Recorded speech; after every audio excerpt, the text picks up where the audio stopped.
Welcome to Newcastle.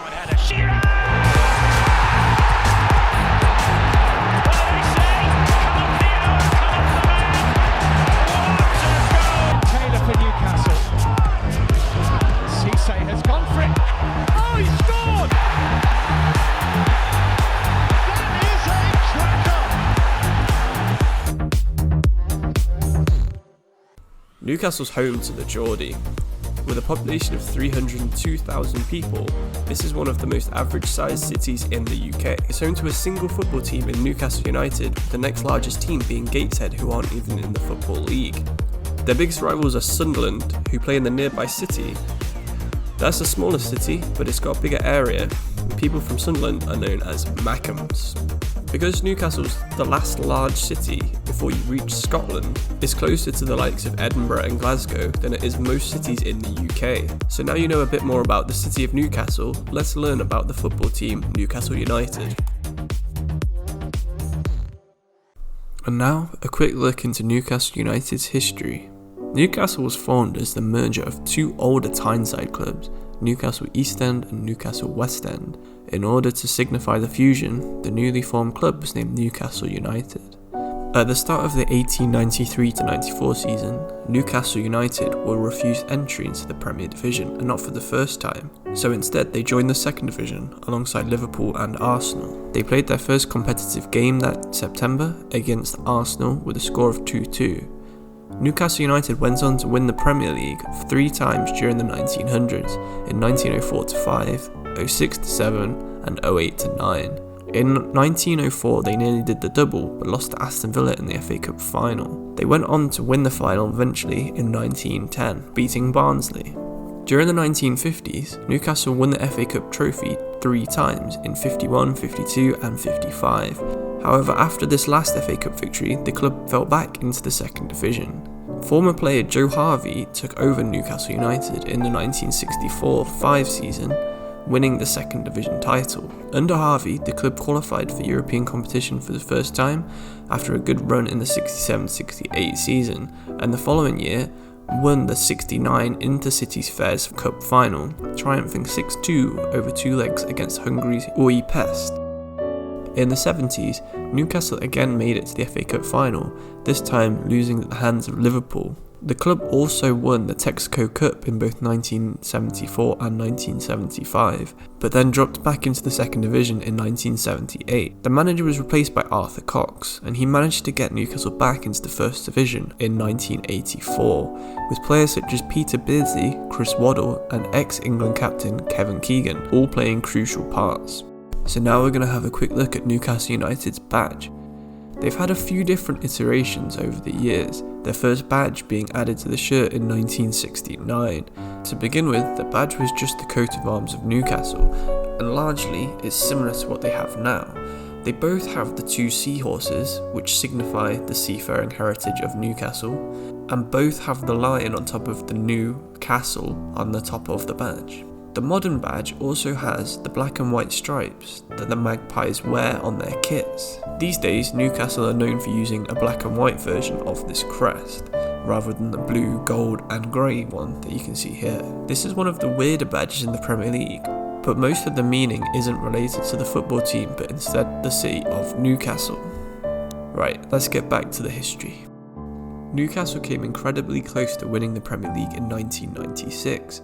They lost the title by 4 points to Manchester United, including a 4-3 game against Liverpool at Anfield, which is considered to be one of the greatest games in Premier League history. The success of the team was largely because of attacking talent such as David Ginola, Les Ferdinand and Alan Shearer, the latter of which was signed for $15 million, which was a world record fee in 1996. In the early 2000s, Newcastle managed another title challenge in 2002, finishing 4th, then they managed to finish 3rd the season after, and then finished 5th the season after that. Graham Souness was brought in the 2004-5 season and broke the club's transfer record by signing Michael Owen. After a few seasons of European football, Newcastle started to decline after Alan Shearer retired in 2005-6. Shearer ended his career as the club's record goal scorer with 206 goals.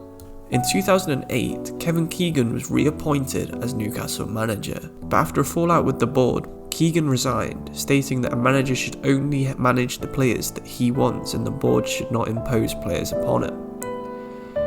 Joe Kinnear was appointed as his replacement, but while he recovered from heart surgery, Alan Shearer was appointed as the manager. Under Shearer, the club was relegated to the Championship, and not for the first time. After one season in the Championship, Newcastle returned to the Premier League.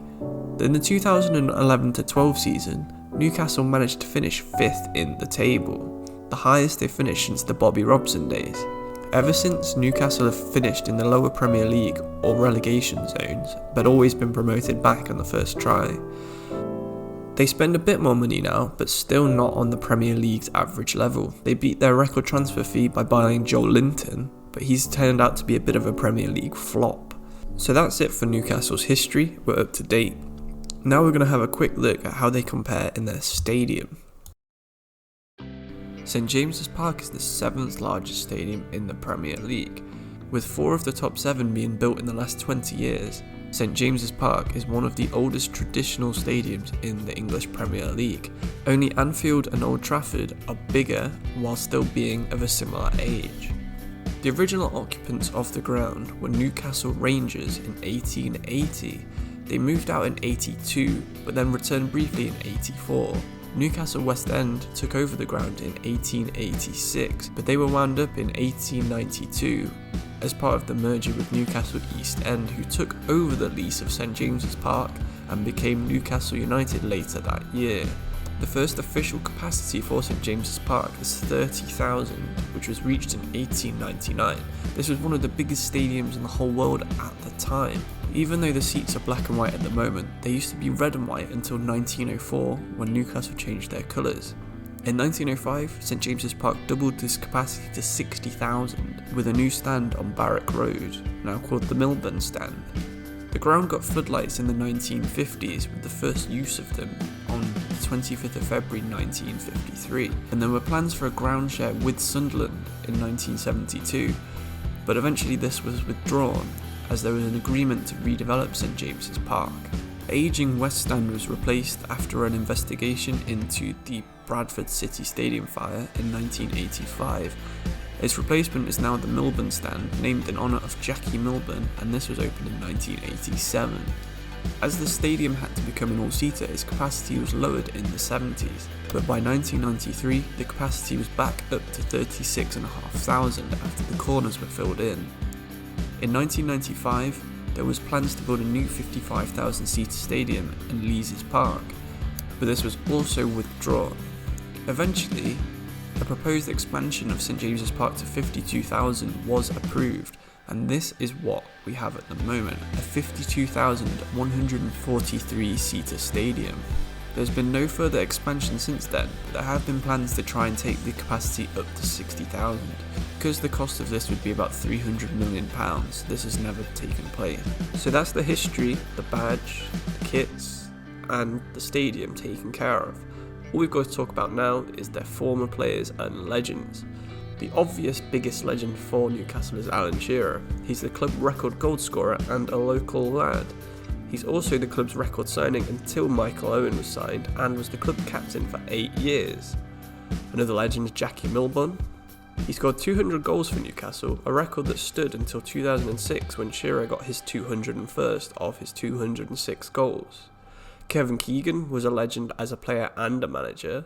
He captained the club from 82 to 84 and then also managed to get 2 second place finishes in the 90s as manager. Nobby Solano was a good right winger in the late 90s and early 2000s. He put in a cross that could only be compared to David Beckham as one of the best in the world. He was also the first Peruvian to play in the Premier League and FA Cup final. David Ginola played for the club in 1995 to 1997 and was an integral part of Newcastle's entertainers side. This is the side that came second 2 years in a row. And the final player from the entertainers squad that you could class as a legend is Les Ferdinand. He managed to get 50 goals in 84 appearances for Newcastle from 1995 to 1997 and had a successful partnership with Shearer. Their all-time appearance hold record is held by Jimmy Lawrence, a Scottish goalkeeper who played for Newcastle 500 times between 1904 to 1921. And currently, some of the favourites in their current squad are Andy Carroll, who was a Newcastle youth player until he got sold to Liverpool and eventually West Ham. Alan Saint-Maximin has started this season very well, and we'll be hoping he can help get Newcastle potentially into Europe soon. And fans love both goalkeepers, Martin Dubravka and Carl Darlow, who's been pulling off some amazing saves recently. So that's about all I've got to talk about for Newcastle United. I hope you enjoyed this episode, and if you have any suggestions, please let me know. The current plan is hopefully to go through the whole Premier League and then eventually the Championship and then the other top divisions in Europe. But if you've got a unique team, for example, if you support Universidad de Chile and you want me to talk about that and you've got some information you think would be interesting to a mainly European audience, just let me know and I can definitely have a look into it. Alright, so thanks for watching and hopefully I'll see you in the next one. Bye!